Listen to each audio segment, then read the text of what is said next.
नमस्कार, जय जय श्री राधे कृष्णा।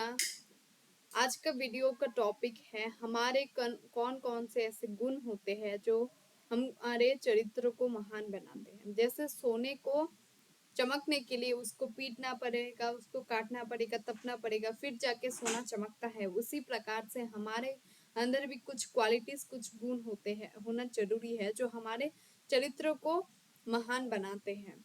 तो उन गुण में से 4 गुण है। एक है श्रवण, एक है शीले, श्रुतेन मतलब जो श्रवण करते हैं, शीले गुणे जो हमारे गुण होता है, और एक कर्मण्य मतलब हम जो कर्म करते हैं। तो हमारे इंद्रियों में से सबसे हमेशा ही जो इंद्रिय हमेशा चलता रहता है, हमेशा वर्क प्रोसेस में रहता है। जैसे कि हम नींद में होते हैं तो हमारे आंख बंद हुए होते हैं, हाथ भी हम एक जगह पे स्थिर रहता है, लेकिन हमारा कान जो है वो कान हमेशा खुले रहता है, और हम नींद के अवस्था में भी सब कुछ सुन सकते हैं। और हम जैसा सुनते हैं वैसे ही हमारी भाव प्रकट होती है, वैसे ही हम बोलते हैं, और हमारा जीवन भी ऐसा ही बन जाता है।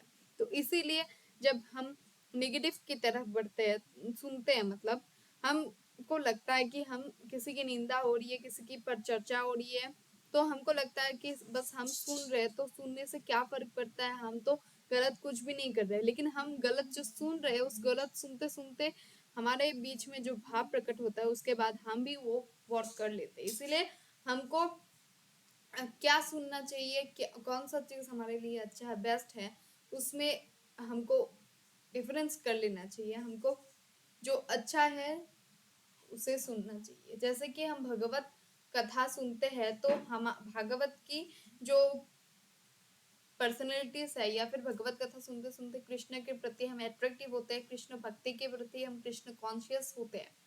इसी प्रकार से हम जो सोचते हैं उसी प्रकार से हमारी भाव प्रकट होती है, और हम इंसान भी ऐसे बोलने लगते हैं, और जैसे जैसे हम सोचते हैं, बोलते हैं, सुनते हैं, वैसे ही हमारे जीवन होती है। और भजन में हम कहते हैं, भजन में ये पंक्तियां बहुत ही मायने रखते हैं। जैसे कि भगवान की चाह में चाह मिलाना ही भजन कहते हैं।